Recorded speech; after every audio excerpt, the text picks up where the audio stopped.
Okay, well, thank you very much, everyone, for attending the Next Best webinar. It makes it sound like it's getting worse, but it's not. We've got two fantastic speakers here today: Hannah Shaw, who is the head of anatomy at Cardiff University School of Biosciences, and Gareth Watts from Newcastle University, who is this year's Higher Education Bioscience Teacher of the Year. We've got a broad theme today of community and working with students. I've had both speakers previously, and they're absolutely fantastic. So I'm going to hand over very quickly to Hannah so that we can get this started. You come here to listen to her and Gareth, not to me. So Hannah, whenever you're ready. Thank you very much. So thank you for the introduction, Nigel. So my talk this morning is about developing a community of inquiry. And I want to emphasise that this is a collaborative project with myself and Mike Hackman, who works in the Learning and Teaching Academy. So this is a little project we've been working on. I'm not going to pretend to be an expert because I'm absolutely not. My expertise is in anatomy, but this is something that I've been really quite interested in and passionate about. And I want to try and tell you a story. So apologies if this is a bit of a narrative approach to what I'm doing, but hopefully I can get across what we've done and how it came about, really. That's the main thing here. So what I wanted to do was just do a bit of an icebreaker, if that's okay. So if I could ask you just to pop in the chat, first of all, what your favourite thing is about teaching. What do you love most? What do you really, really enjoy about that aspect of your job in terms of teaching? David, we've got interacting with students. Does anybody agree with David? Look at that. Engaged students, wonderful stuff. Holly, that's fantastic. Yeah, we've got some likes for you, David, agreeing with those things. That light bulb moment Nigel's put in. People in agreement as well? Yeah, seen David nodding. Empowering students. Oh, that's fantastic. And Connie's agreed with you, Nigel. That aha moment, what makes you students realise what's going on and how things work. Helping understand the students' principles, that's all along the same lines. Oh, brilliant. Fantastic. Okay, so we've got some shared understanding there, I think. How about our next one then? What's your least favourite thing? What's your least favourite thing about that aspect? Marking, admin. Oh, we've got some admin, very popular approach here. The marking, the admin. I can see a theme approaching. I can see something that's quite consistent amongst us, isn't there?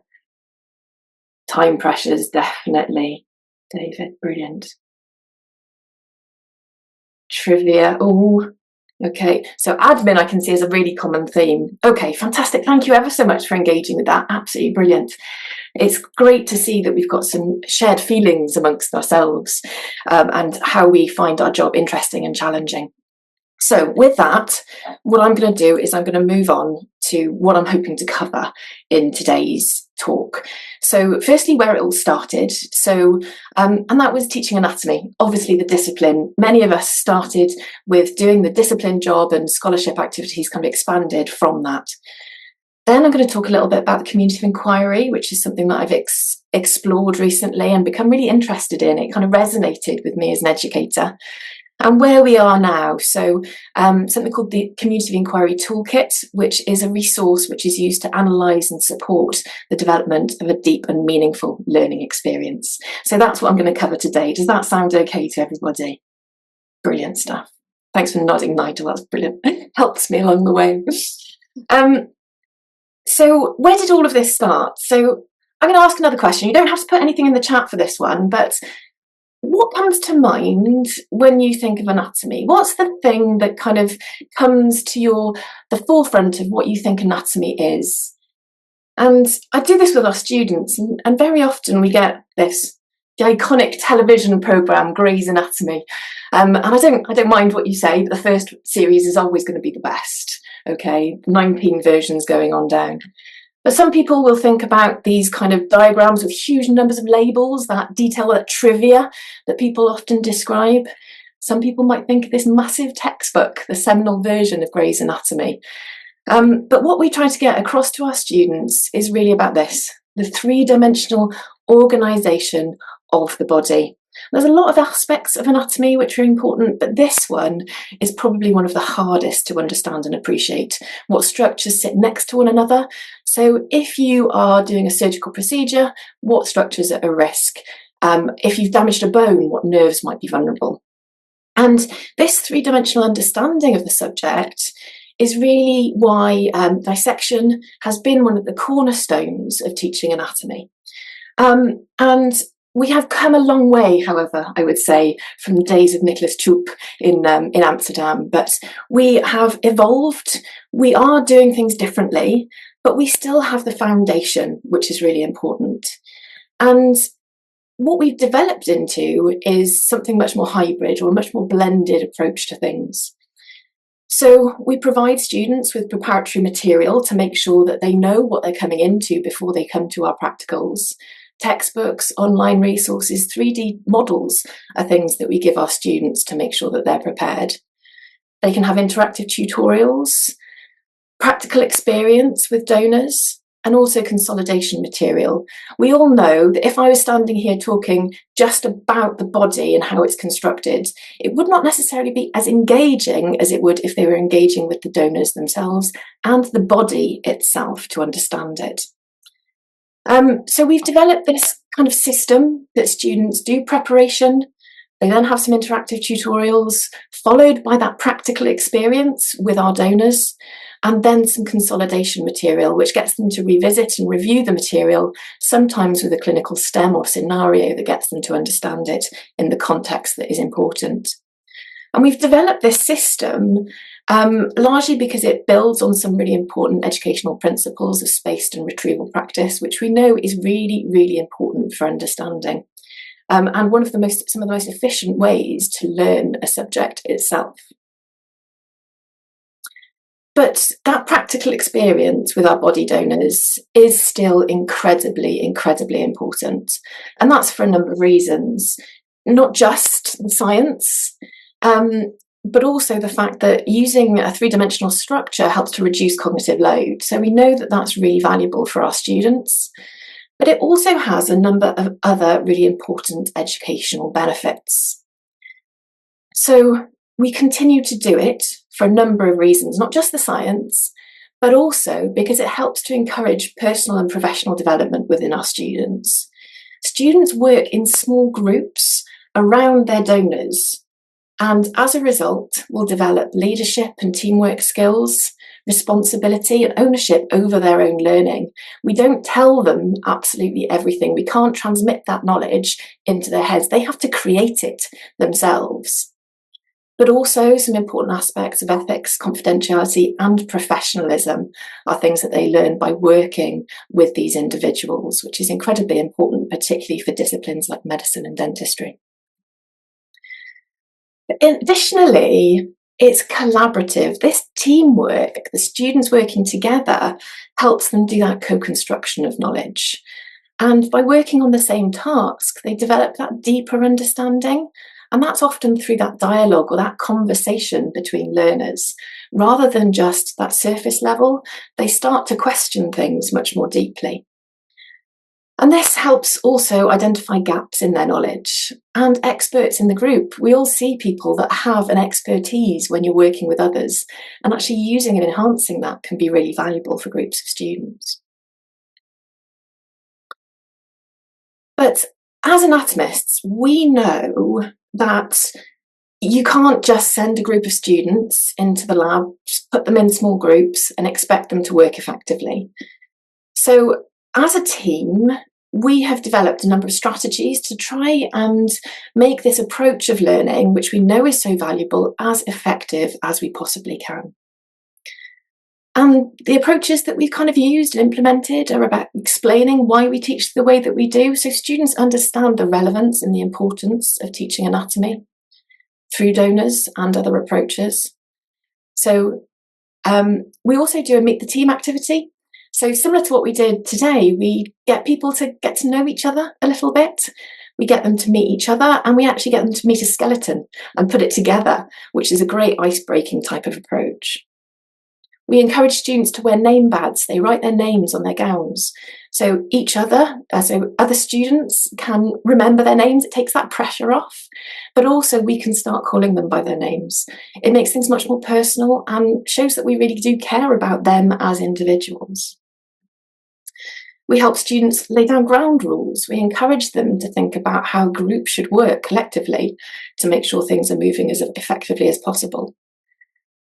But also give students roles to fulfill, so they know what their job is and they know what they're expected to do. We support them with online discussion boards afterwards and weekly emails to help them know the direction that they're going in, so what they've just done and where they're progressing to. So we create a narrative for their journey through the module. So we created a number of these, and then I'm sure everybody remembers COVID. At some point we're going to have to stop talking about it, I think. But this had a really disruptive impact on education holistically. And for us as a practical subject, it also had an impact. But for me personally, I would say one of the biggest impact was CPD. It provided us with opportunities to think about doing other things and how other people do their jobs. And it also gave me the opportunity to go to things. Things were online and I was able to attend seminars just like this to find out how people were doing things. And it was that CPD which led me to find out about something called the community of inquiry. And there were a number of sessions at the time, because this is based really, this community of inquiry, is based quite heavily around online learning. But it is applicable in face-to-face and hybrid environments. But I think this is why it came to the forefront when we were in COVID. So what I wanted to do was introduce to you what a community of inquiry is. And I'm sure you're all very much aware of this already, but it is a group of individuals who work collaboratively to engage in purposeful, critical discussion and reflection, essentially to construct meaning and mutual understanding.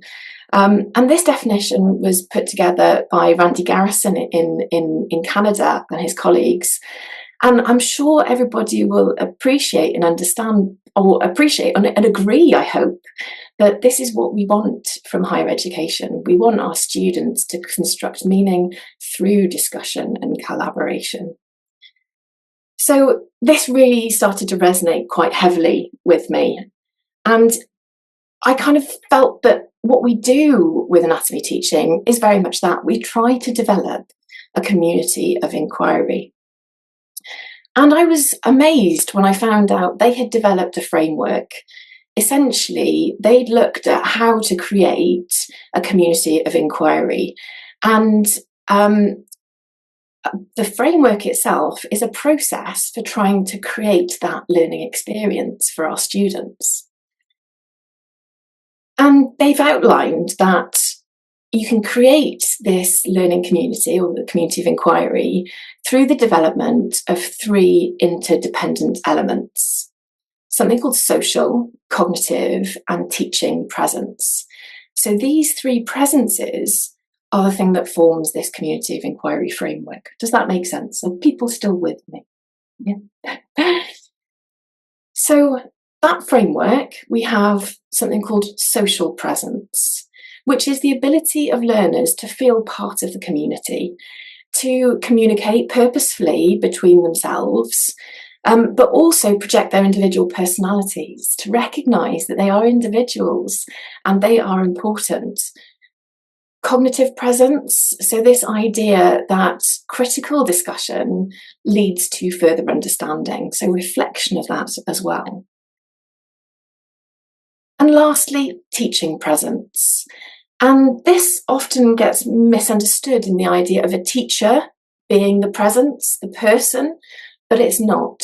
It's about how the social and the cognitive presence are constructed and designed for the students to learn.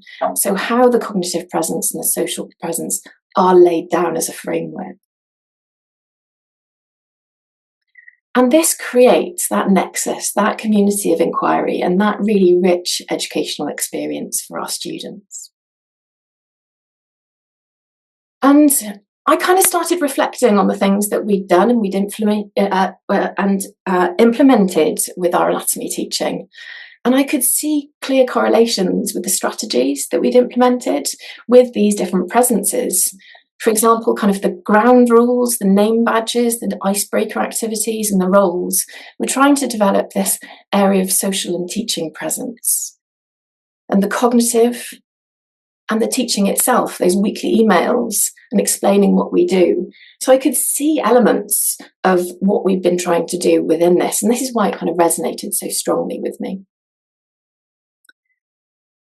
And what I was more fascinated by was the fact that you can actually analyse how well those presences are developed within your module or programme using a validated questionnaire that Garrison and colleagues had created.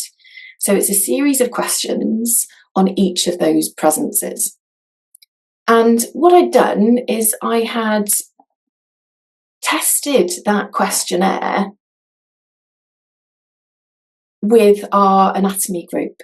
So the advanced anatomy module that I was delivering, I thought, shall I test it and see what our students thought? And I was amazed, firstly, that it showed me where the problems were. It showed me that the students saw strengths and weaknesses in the different presences. But interesting, they weren't where I thought they were going to be. I thought they were going to be in a specific area and they weren't. So what this led me to think was, could we develop an off-the-shelf resource, something that could be used by anybody, regardless of their discipline, to analyse the community of inquiry framework in their programme or module? Could we produce something that could highlight the gaps between staff and students and highlight those for the lecturer and help them to reflect on those experiences and those gaps, and also provide recommendations, so ways in which we could try to enhance that experience, provide guidance, quick wins that people could do to try to make things a little bit better where the students could see gaps. So the first thing that we did is we developed a staff version of that questionnaire. So the student version is a fully validated questionnaire, which we know is absolutely accurate in detecting those the elements of the framework. So what we did is we wanted to create a mirrored version for staff so they could also analyse the framework or what they perceive that framework to be like. And we tested that. So we had some colleagues from different parts of the university trial the staff and the student questionnaires. Sorry, my dog is barking in the background now. It's clearly somebody walking past the door. So we tested that amongst our colleagues and we got some really interesting results. As you can see here, we've got the staff perception of one of the social presences. They were quite down on themselves, didn't think it was working quite well. But the students were much, much happier than the staff. So the person that had developed this had clearly done a much better job than they thought, and maybe they didn't need to worry quite so much. But then when we looked at the cognitive presence, we saw something quite interesting. And I'd say that this is something as a pattern that we've seen a bit more consistently. That cognitive presence, the students didn't rate it usually quite as highly as this member of staff that was evaluating their own practice. Particularly if you look at this one here, learning activities help participants construct explanations and solutions. Staff were like, yeah, this is great, I've done a brilliant job. Students were like, not always. So it's something that we can work on and identify that gap and reflect on what works. So we had the surveys, staff and students, that could be used. And then what we did is we set out trying to create recommendations. So where we did see those gaps, could we provide guidance and advice for those specific gaps to help enhance practice? So for each question within the framework, or within the survey, I should say, we created short and long-term recommendations. So something that could be a quick win, you could implement next week, or something that you might need for things like revalidation. And what I want to emphasise is those recommendations were done in partnership with staff and students. We had students looking at what was recommended, creating guidance as well, and enhancing the recommendations that Mike and I had developed. We also had the Learning and Teaching Academy review these to make sure that they were really, really valid and the students agreed with them. That was so important for us. So they were co-created with our students. And I just wanted to give you a little taster of a couple of these. So these are some of the recommendations that we had. For example, trying to enhance teaching presence. When a student gives an answer, rather than state the answer immediately, find out what other people in the group thought. Something I struggle with, but is a really good idea. It helps them build that relationship and recognise other people are really good at it and I'm not the fountain of information. Cognitive presence. Set the students a task to reflect on their activities. It helps them understand what they've done more importantly. And lastly, social presence. A nice thing, I'm sure you'll recognise this from the beginning, is get students to sit together, ask them to do something, what are their expectations of the module, etc. And that can help them be on the same path, essentially, for the rest of the module. And then the last thing that we did is we reflected on everything that we'd done, and we realised that we were, again, being a bit too heavy on the staff perception and what the staff were doing. So we have actually created a toolkit for the students, and one that will hopefully develop a shared responsibility for enhancing the framework. So it's not just our job, but it's the students as well. And they can look at some tips and recommendations to help develop it. So that's what we've done. We've created recommendations. So where we see gaps, we tell the students that as well. They can see them as well. And we provide them with some recommendations that they can personally do as well to enhance those areas of practice. So it's not just our job. Again, these were developed in collaboration with students and staff. We had some fantastic student champions working with us over the course of the year. So students that work collaboratively with staff on projects, they worked with us and developed recommendations for things before, during and after their talk sessions. So things like say hello to the person next to you. It can be really, really valuable in developing a social presence, social environment for your learning. I suppose it's a bit like going on the tube, isn't it, in London? You should never talk to the person next to you. But actually, it's a really good idea. It helps develop that. Reviewing the pre-practical information or pre-session materials, and also reaching out to other students. So while we think these things might happen, they don't necessarily happen organically, and sometimes they need a trigger. So these triggers can help them in that area. So where are we now? We now have a community of inquiry toolkit. That toolkit, all of those things put together, which help to analyse and support the development of that environment, that meaningful learning experience, both for students and staff. So we have the questionnaires, students complete them, staff complete them. And we do this with Mentimeter, so it's done at the time and get as much response as possible. Then students and staff can see the results of that, and areas of discrepancy are highlighted. And then staff can look at ways and recommendations to improve those areas, and so can students as well. So I've got a little demo just to show you. So Mike and I have put this together into an online resource. Basically, somebody can pick off the shelf and try to do themselves within their module. So we've created it into this online resource, essentially. I just want to show you very quickly through. We have an introduction session. So how do you get people to complete the questionnaires? You have the staff questionnaire, which is completed just by a mentee. And you've sent the questionnaire out to your students. And then what happens is the student and the staff versions are displayed together. So you can see where there might be differences, and we're hoping that we can create an algorithm that will help to draw those out and emphasise those as much as possible.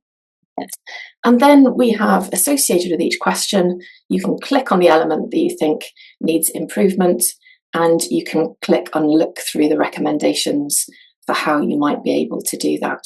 Those are the short-term ones, and then we've got some long-term ones as well.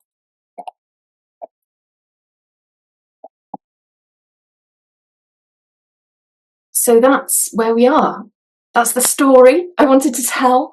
And we hope that what we've created will develop a shared approach to support both staff and students' reflection and enhancement of the learning experience.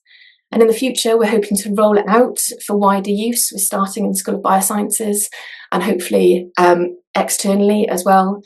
We're hoping to validate the staff survey and also analyse the results. So those pilot bits that we saw, that cognitive problem that we're seeing, is that something that is more widespread than we're anticipating, is something that we'd really like to look at.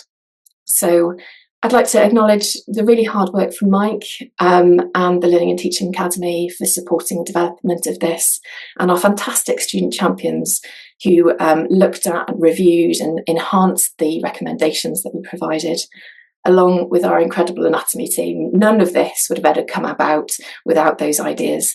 And of course, our anatomy donors, who are the crux of everything that we always do. So, diolch yn fawr, thank you very much. Hopefully that wasn't too fast, I do apologise. That's brilliant, Hannah. Thank you very much. There's been loads of questions that are going to come through. David's been keeping an eye on those, so I'm going to hand over to him to ask them in some kind of logical order. Logical order? I think you overestimate my skills, Nigel. Hannah, lovely talk. Thank you. I had more questions than I put into the chat, so I'll go from the bottom up. We'll do Karis first. So Karis asks, have you seen increased confidence in learners in other areas of the curriculum? Which is actually a follow-on or a very similar question to one that Nigel had, was have you seen improvements in the ability of students to work in teams outside of the anatomy setting as well? So how far has the approach you've taken spilled into other areas? Probably, I don't think it's spilled into other areas enough, I would say. I think it's taken quite a long time to develop these things and to test them, and they haven't been tested on a big enough scale, I would say. But I would say we've got some fantastic members of the anatomy team that are doing some wonderful things more broadly and getting students to work collaboratively in things called shadow modules. So outside of their core teaching, we encourage students to work collaboratively together to enhance their activities, and that's one of the major recommendations that comes from this. So that is happening, and that works incredibly well. And also other activities, for example, we're doing a cake baking competition which we're running, and those type of community activities are really important in getting students just to realise that they are a learning community and can work together. But I'm really interested in seeing what we can do within our teaching environments to enhance that as much as we possibly can. And we're really lucky with our cohorts that they embrace this very much. But I'd love to test it further and see what impact we can have more broadly. So I really love the question. I'd love to be able to demonstrate more impact effectively. Fantastic. So Melanie had a question, is how soon into the module do you give out the questionnaires? And then I'm just seeing if there's a follow-on. So yeah, so Camilla had also had a question about delivery, and it says it's did student class sizes affect the social, cognitive and teaching presence? So there's a question about delivery and class sizes, really.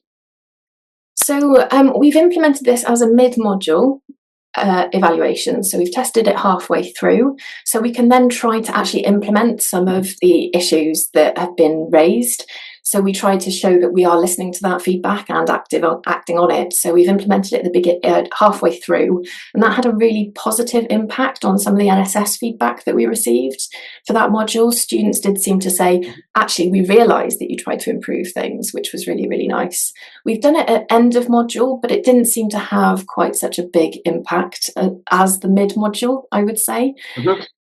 And in terms of class size, I would say it's often a problem that we come across. Obviously, we're dealing with really large class sizes. Our year one medic cohort is currently 350, but by putting them into small groups, it creates smaller environments where students can work better. And my colleague Mike, who is a learning designer, he's brilliant at this stuff, will always say size is not a barrier. There always is something that you can do to develop these presences within a cohort. And I think we always think about us as being the keeper of knowledge and the centre of everything we do, but actually it's always them. And even if it's just a small group of students in a cohort of 500 with our Year 1 Science, if they can see each other's little name tags, that's more important than us seeing them. So that's what I would say with regards to numbers. Fantastic. Thanks, Hannah. I think we've got time for one more, Nigel. Yeah.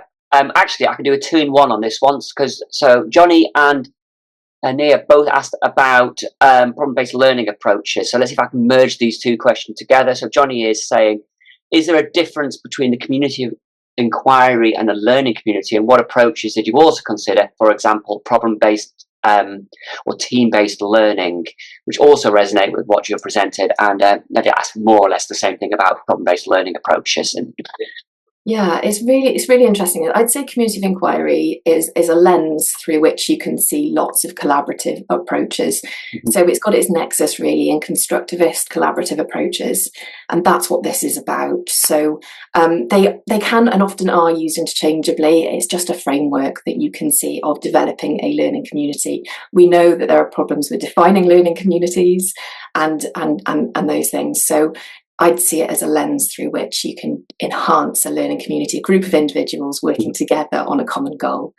And this is just a way of trying to develop that as well. So they're all interlinked, is what I would say.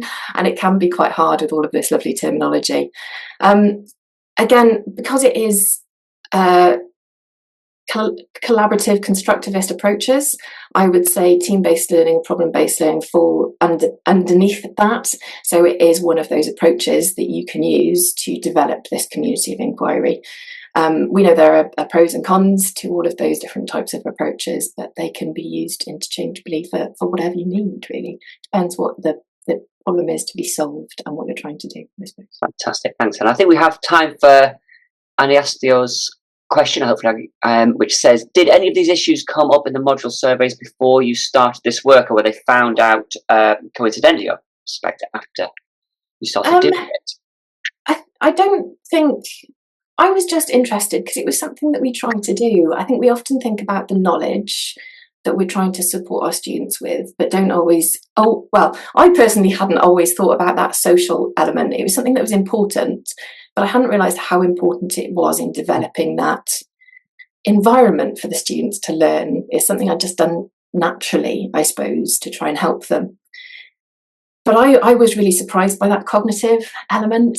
It was something that I wasn't anticipating, because it's what I was trying to do anyway. And it has made me think differently about how I pose questions. And maybe I was just making things too simple. Maybe I needed to challenge them more. And I think that can be really, really valuable for our students, putting challenges to them so they have to use that information. I don't think I'd done enough. And that was great for me as a reflective practitioner. I thought it was really useful that I've tried to put into place since. Not everywhere, but I've done whatever I possibly can. So, yes. Well, I've got the message I needed from Nigel. It says we had 90 minutes. I thought we had an hour, which is fantastic, which means you can have one more question, and then Paris can have the floor. So the RT has asked, and just in this moment I say that, an email comes in that covers up the chat. Right, there we go. Why was the decision made to evaluate social, cognitive and teaching presence as separate types of learning? I see them as highly interconnected in the learning outcomes. Yeah, no, you're absolutely right. They are interconnected. And in the ideal environment, we would always evaluate all of them together to find out what the interplay between them is. I'm going to be totally open and honest here. With a questionnaire the size of the one that we have, the engagement tended to drop slightly. So we'd find that they would do the first 5 to 10 questions, and then they get bored and they wouldn't necessarily engage as meaningfully with the rest of the questions. So we made the trial to split them up and see what impact that had. So someone could test initially in 1 year the teaching presence or the social presence or the cognitive presence. And that's something that we're trying to learn from. But I would totally agree with you. So it was more pragmatism than actually anything to make sure that they were evaluating those different presences meaningfully, I would say. You had to draw circles somewhere in the end.